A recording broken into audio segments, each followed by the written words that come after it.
여러분 안녕하세요. 산림기사 강사 김희성입니다. 자, 여러분들 오늘 저와 배워보실 새로운 과목 바로 사방공학입니다. 사방공학. 사방공학에 대해서 오늘 한번 배워볼 거고, 여러분들 제가 첫 번째 조림학이나 산림보호학 때 말씀드렸죠. 여러분 조금만 있으면은 다 온 거라고요. 벌써 우리 네 번째 과목입니다. 네 번째 과목. 거의 다 왔어요. 5과목 중에서 네 번째 과목이고, 이 사방공학은 가장 빨리 끝날 예정이에요. 다른 과목들보다도 가장 빨리 끝날 과목이니까 여러분 조금만 집중해서 보시면은 어느새 네 번째 과목 끝나 있고 5번째 과목 시작하고 계실 거예요. 조금만 힘내서 가시죠. 자, 사방공학도 다른 과목들과 마찬가지로 분석을 했습니다. 분석을 했는데 얘는 좀 달라졌어요. 처음과. 제가 오리엔테이션에서 말씀드렸던 것과 좀 달라졌습니다. 제가 다시 한번 분석을 했거든요. 사방공학 같은 경우에는 다시 한번 분석을 했는데 주제수가 원래 한 200개 정도 나왔었어요. 주제수가. 각 문제를 나눴을 때 총 660개의 문제죠. 11개년. 11개년의 문제를 분석을 했으니까 총 660개의 문제인데, 자, 그중에 127주제가 나왔습니다. 이건 뭘 얘기하냐면은 한 주제당 5문제 나온다는 거예요. 한 주제당 5문제 나온다. 즉, 문제들이 쉽다. 같은 개념의 문제들, 동일한 문제들이 가장 많이 나온 학문이 바로 이 사방공학이다. 이렇게 보시면 될 것 같아요. 다시 분석을 한 결과 그렇게 나왔습니다. 그래서 보시면 127주제에 5문제 이상, 한 주제당 5문제 이상 나오는 게 455문제나 됐어요. 가장 많죠. 주제도 가장 적고요. 문제도 가장 많아요. 여러분들이 아예 이 산림기사에 대해서 지식이 없다고 가정했을 때 사실은 이 사방공학이 가장 난이도가 쉽게 접근할 수 있을 겁니다.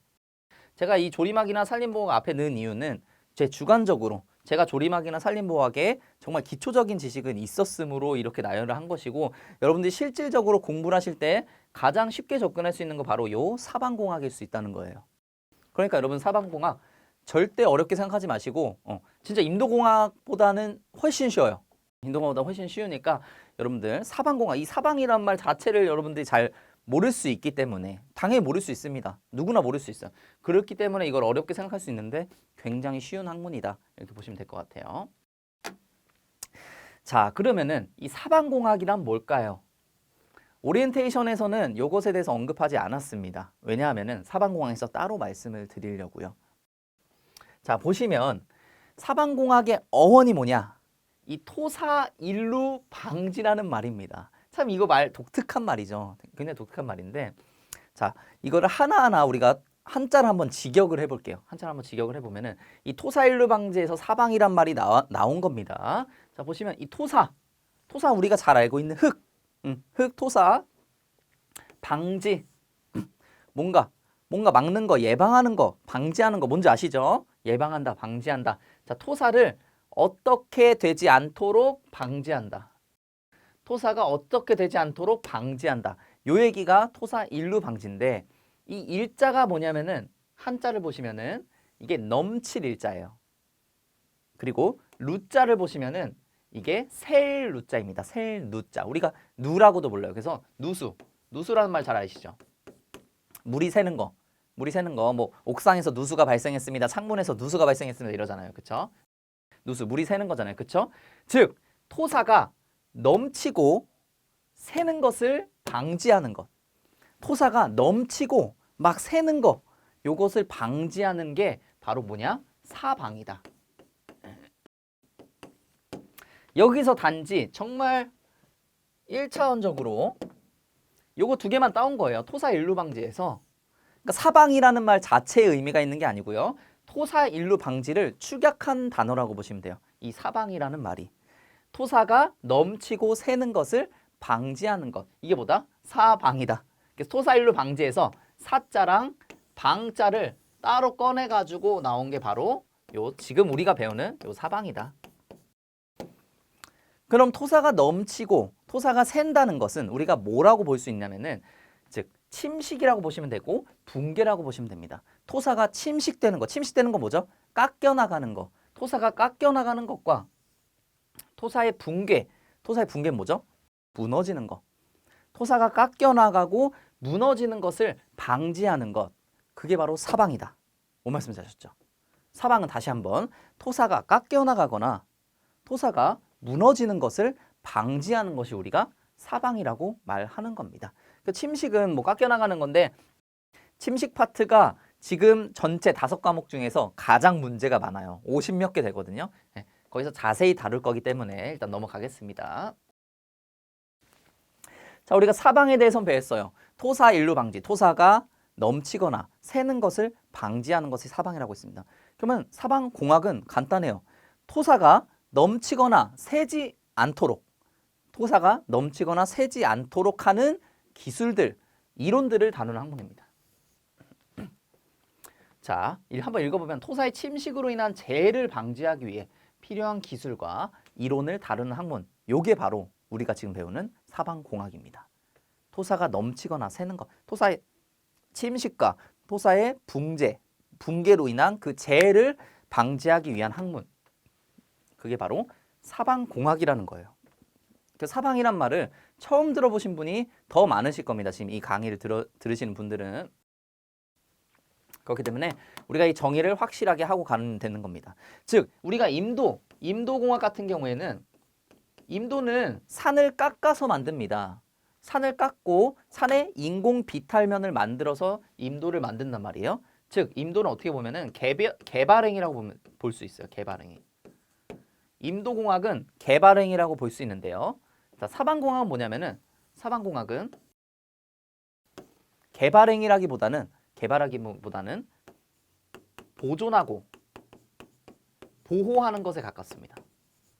산림을 보호하는 것에 가까운 학문은 요 사방공학이고, 임도 같은 경우에는 어쨌든 임도라는 것 자체가 산림 경영을 효율적으로 하기 위해서 우리가 만드는 거잖아요. 그렇죠? 그래서 임도는 그 경영을 효율적으로 하기 위해서 어쩔 수 없이 개발을 해야 되는 그런 요소라고 본다면은 이 사방공학은 이 산을 정말 자연적으로 잘 유지하기 위해서 보존하고 보호하기 위해서 우리가 배우는 학문이라고 보시면 돼요. 그래서 요 사방공학이고, 사방공학에서 우리가 다루는 거 바로 요 산사태라든지 아니면 요 침식이라든지, 자, 요런 걸 배우는데, 요 산사태, 산이 무너지는 걸 뜻합니다. 산사태에 대해서 제가 가볍게 한번 설명을 드리면은, 자, 기존 지반이 요렇게 있었어요. 요렇게 있었는데 기존 지반과 잘 결합되지 못한 부분이 자, 요 정도 있었던 거예요. 얘네가 그나마 평상시엔 잘 있는데 물을 계속 머금고, 물을 머금다 보면은 물이 수축하거나 수축팽창이 일어나게 되면서 결국에 나중에 급격한 호우나 뭐 그런 것이 있었을 때 이게 쫙 무너져 내리는 거예요. 무너져 내리면서 이 기존 지반까지도 침식을 시키면서 막 무너져 내리는 겁니다. 워낙 무거우니까. 토사가 워낙 무거우니까 기존 지반까지 막 무너뜨리고 내려가는 거예요. 막 내려가면 어떻게 될까요? 밑에 있던 사람들 다칠 수도 있고요. 그리고 기존에 이렇게 산이 잘 구성이 되어 있었을 거 아닙니까? 여기는 어떤 미생물들한테는 삶의 터전일 수도 있었어요. 어떤 나무들한테는 삶의 터전일 수도 있었단 말이에요. 근데 그런 것들이 다 없어진 거잖아요. 그렇기 때문에 생태계가 파괴가 된다. 기존에 자연스럽게 굴러가던 요 생태계 구조가 갑자기 중간에 딱 끊어진 것 같아요. 굉장히 큰 문제입니다. 굉장히 큰 문제예요. 그래서 우리가 생태보건, 생태보존 뭐 이런 학문도 새로 생겼잖아요. 최근은 아닌데 생긴 지 좀 됐죠. 되긴 했는데 한 15년, 20년 정도 된 것 같은데, 어쨌든 그런 학문들이 자, 요런 것이 발생을 했을 때 다시 복원을 시키기 위해서 만들어진 학문이란 말입니다.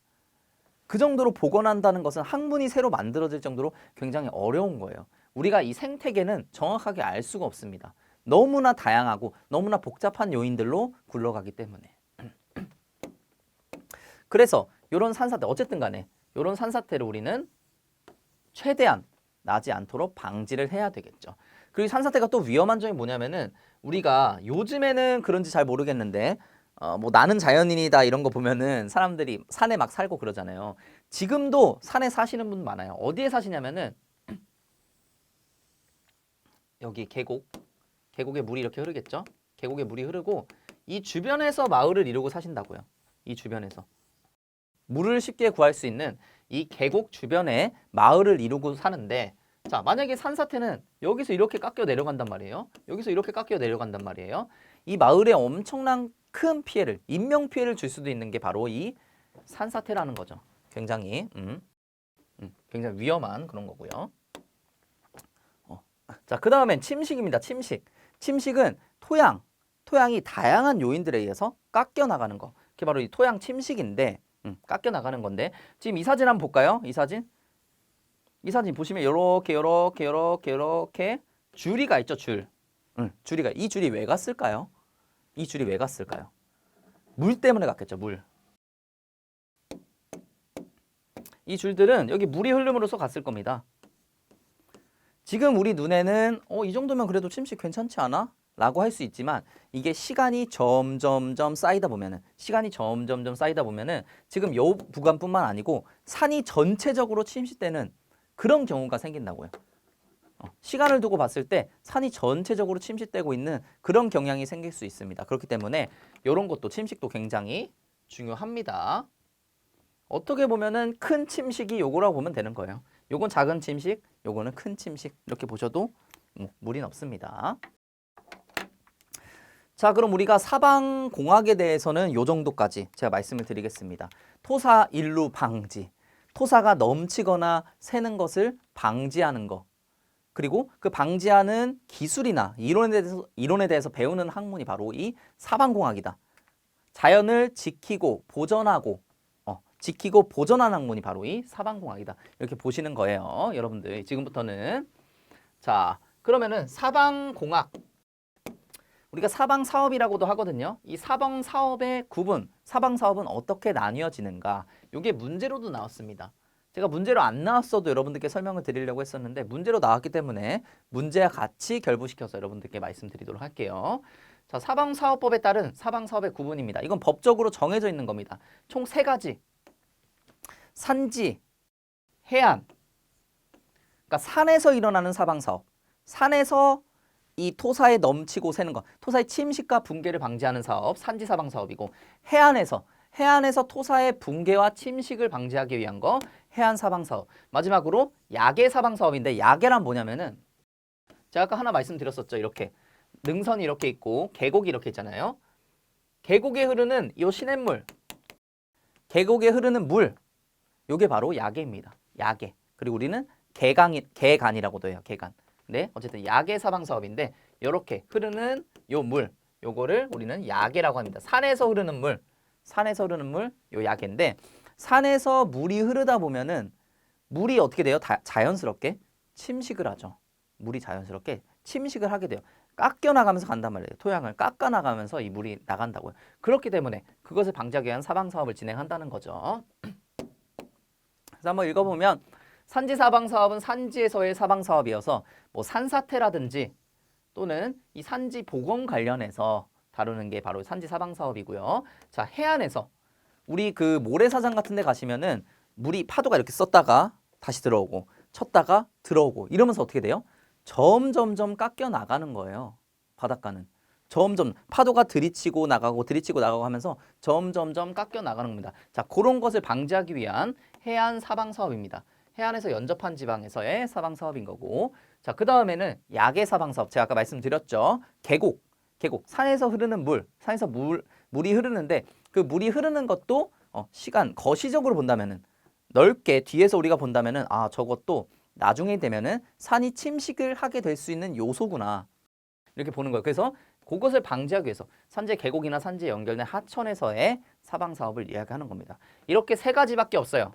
법으로 정한 것도 요 3가지입니다. 산지에서, 해안에서, 그리고 야계에서, 산에서 흐르는 그 시냇물에 의해서. 자, 그 사방 사업의 구분에 해당되지 않는 것이 뭐냐면은 이 생활권 사방 사업. 요런 말은 없습니다. 사방 사업법에서 다루지 않는 그런 사방 사업이죠. 그 생활권 사방 사업. 여러분들, 제가 이제부터는 여러분들한테 이 사방 사업에서 다루는 것 총 2가지를 말씀드릴 거예요. 총 2가지 말씀드린 겁니다. 뭐냐면은 첫 번째 물, 그 다음에 바람, 물과 바람. 자, 2가지를 여러분들께 말씀을 드릴 겁니다. 우리가 보통 이게 근데 거의 95%입니다. 우리가 보통 지금 이 사방 사업에서 하게 된 원인이 되는 게 뭐냐면은 아까 토사의 넘침이나 새는 것, 즉 토사의 침식이나 붕괴라고 말씀드렸어요. 토사의 침식이나 붕괴. 토사의 침식이나 붕괴를 일으키는 가장 큰 원인이 뭐냐? 바로 요 물입니다. 물. water. water. 물입니다. 물. 여러분들 잘 아시고 여러분들이 항상 먹으시고 여러분들 몸에도 가장 많고 그리고 모든 액체 주성분이 되는 이 물이에요. 물이 우리한테는 굉장히 중요한 역할을 하기도 하지만 이 침식이라든지 이 산의 붕괴에 있어서는 또 결정적인 역할을 하는 것이 이 물입니다. 모든 원인이 되는 것이 사실 이 물이에요. 물만 없다고 하면은 사방 사업이 필요가 없습니다. 사방 사업이 필요 없어요. 그때부터는 이 바람에 의해서만 풍화작용이 일어날 거기 때문에 필요가 없고 우리가 물이 흐르고 물이 흡수되고 물이 지나다니고 이런 것들 때문에 지금 다 침식이 일어나고 산사태가 일어나고 붕괴가 일어나는 거예요. 그래서 우리는 이 물에 대해서 알아야 됩니다. 물이 얼마나 빨리 흐르는가, 강우량은 어떻게 되는가, 그리고 유량은 또 어떻게 되는가, 물의 양은 또 어떻게 되는가, 이런 것들을 먼저 알아야 된다는 거예요. 사방 사업을 하려면은.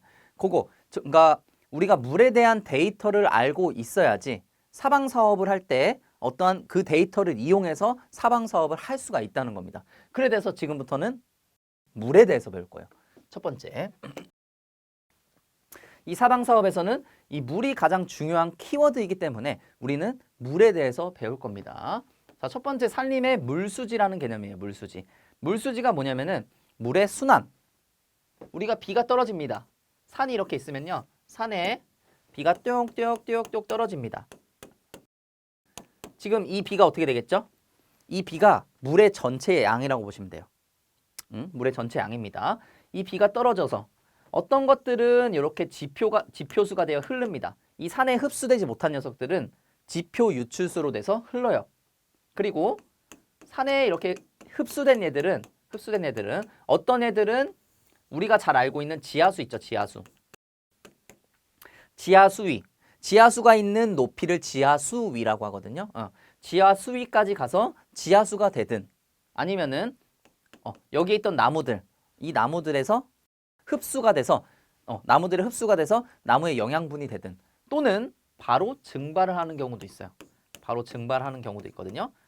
어쨌든 간에 총량은 이 강우량과 같다. 총량은 물이 떨어졌던 이 유입량이라고 합니다. 유입량이 됐던 이 강우량과 같다. 그래서 이것을 우리는 전체적으로 봤을 때 물의 순환이라고 하는 거예요. 물의 순환. 강우량이 오고 그리고 어떤 것들은 지표 유출수가 돼서 유출이 되고 그리고 어떤 것들은 흡수가 됩니다. 흡수가 돼서 지하수를 이루기도 하고요. 어떤 것들은 증발이 되기도 하고 아니면은 식물이 이렇게 이용하기도 하고요. 그래서 이런 것들에 따라서 물이 현재 부족한가, 물의 순환을 다 이렇게 검토를 해봐가지고 물이 지금 현재 부족한 상황인가 아니면 물이 너무 많은 상황인가 이런 것을 이제 평가하는 방법이 우리는 물수지라고 합니다. 그래서 물수지를 계산할 때는 여러 인자들이 있는데 아까 그 강우량으로 돼서 유출되고 뭐 흡수되고 요 양들을 말하는 겁니다. 첫 번째 유출량, 산에서 흡수되지 못하는 물들, 떨어져 나가는 물들 유출량인 거고 그 다음에 증발량, 바로 이 지표에서 증발돼서 하늘로 올라가는 양 증발. 그다음 저류량, 아까처럼 지하수위까지 흡수돼서 지하수위까지 내려가는 물들 저류량. 그리고 마지막 유입량도 있고요. 그 추가적으로 또 뭐가 있냐면은 증산량도 있어요. 증산량. 식물이 흡수했다고 하잖아요. 그쵸? 식물이 아까 물을 흡수했는데 물을 흡수하고 어떻게 하냐면은 그 물을 계속해서 몸에 가지고 있지 않습니다. 식물은 그 물을 증산을 시켜요. 잎을 통해서. 그것은 산림보호학에서 제가 자세히 말씀 한번 드렸었죠. 잎의 기공을 통해서 증산을 하게 됩니다. 다시 수증기로 내보내요. 물을. 자, 그 양까지 합쳐서 우리가 이 물수지를 계산할 수 있다. 자, 그래서 보시면 문제는 뭐가 나오냐면은 증발량과 증산량은 비슷하다. 자, 요렇게 나옵니다. 자, 이게 세 문제밖에 나오지 않았지만 그래도 한번 살펴볼게요. 자, 증발량은 두 가지예요. 두 가지. 지표로 흡수되지 못해서 유출되는 것. 유출되는 양이 있을 거예요. 지표로 흡수되지 못해서 유출되는 양이 있을 거고, 지표로 흡수된 얘들은 증발이 될 수도 있고 증산이 될 수도 있습니다. 저류량은 당연히 저류량은 얘네 그냥 혼자 단독적으로 움직이는 녀석이고, 자, 증발량과 증산량이 있는데, 자, 이 저류하는 얘들은 이미 저류할 얘들이에요. 이미 저류할 얘들이어서 빠지고, 그 나머지 남은 녀석들 있잖아요. 이 남은 물들 가지고 증발량과 증산량 두 개로 나눠지게 되는 거예요. 어떤 애들은 증발이 되는 거고, 어떤 애들은 증산이 되는 겁니다. 증발하지 못한 애들은 증산량이 되는 거고, 증산하지 못한 애들은 증발량이 되는 거예요. 즉 얘네는 반비례 관계라는 거예요. 식물이 흡수하지 못하면은 당연히 표면에 있다가 증발이 될 거고, 또는 증발하려고 봤더니 식물이 먼저 흡수를 해버렸네? 그러면 증산량이 된다는 거예요. 그래서 증발량, 증산량은 반비례 관계입니다. 서로 같이 비슷하게 증가하는 관계가 아니고, 서로 증발량이 많아지면 증산량은 적어지고, 증산량이 많아지면은 증발량은 적어지는, 서로 반비례 관계다. 그래서 비슷할 수도 있겠죠, 당연히. 비슷할 수도 있겠지만 대부분 비슷하지 않다. 대부분 비슷하지 않기 때문에 이건 틀린 문장이고요. 자, 그 다음. 그래서 강수량은 증발량, 증산량, 증발량과 증산량, 그리고 유출량. 이 유출되는 것과 증발, 증산되는 양이다. 요게 강수량이다 보시면 되시고, 그래서 증발량과 증산량은 반비례인 경우가 많고요. 물수지는 평균 강수량과는 관계가 없다. 물수지는 평균 강수량. 이게 평균 강수량과 하는 게 아니고 말 그대로 물이 순환이 잘 되고 있느냐, 물이 순환이 잘 되고 있느냐. 증발량, 예를 들어서 증산량이 적다 라고 하면은 증산을 더하기 위해서 나무를 더 심을 수도 있는 거고, 이런 식으로 대비를 하기 위해서 이 물수지란 개념이 나온 거지, 평균 강우량 이런 것과는 관계가 없다. 자, 문제 한번 풀어볼게요. 산림의 물수지를 계산할 때 필요하지 않은 인자는 아까 유출량, 지표로 유출되는 양이 있었고, 그 다음에 전체적으로 전체량, 강수량, 그리고 우리가 지표에서 날아가는 것 증발량이 있었고, 식물이 흡수해서 빠져나가는 것 증산량까지 있었죠. 이 포화량은 답이 아니라는 겁니다. 자, 유역 평균 강수량을 산정하는 방법 정말 여러 가지가 있거든요. 대표적으로 요 세 가지가 있어요. 진짜 여러분들 요거는 알고 계시면 좋습니다. 여러분들이 실제로 예를 들어서 이 강우량은 산정하시는, 예를 들어 부서라든지 아니면은 뭐 기상청 이런 데 혹시나 가실 분들도 계시잖아요. 그렇죠? 이거 세 개 아마 진짜 좀 약간의 비속어를 섞어서 빡세게 배우실 겁니다. 진짜 빡세게 배우실 거고, 이 T셈법이라는 걸 가장 많이 사용하거든요. 면적 강우량을 산출할 때, 이 면적 평균 강우량 산출할 때 이 T셈법이라는 걸 굉장히 많이 산출하는데, 여러분들 아마 이거 굉장히 많이 보시게 되실 거예요. 그래서 등우선법, 산술평균법, T셈법은 어차피 여러분들 많이 보시게 되실 거고, 이 물수지법은 아예 관련이 없는 거다. 평균 강우량과는 아예 상관이 없는 애들. 자, 다음. 물의 순환과 산림유역의 물수지에 대한 설명으로 옳지 않은 것은, 자, 첫 번째부터 답이 나와버렸네요. 증발량과 증산량은 서로 반비례 관계다. 증발량이 많아지면은 식물이 당연히 흡수할 양은 없어지는 거고, 식물이 흡수할 양이 많아지면은 증발할 양이 별로 없어지는 거고, 서로 반비례 관계이기 때문에 비슷하지가 않다. 정답은 1번까지 되겠습니다. 자, 다음은 수류인데, 오늘은 우리가 첫 번째 시간이기 때문에 그렇게 오래 진행하진 않도록 하겠습니다. 자, 오늘 여기까지 강의 한번 진행해 보도록 할게요. 오늘도 제 강의를 들어주셔서 여러분 감사합니다. 안녕.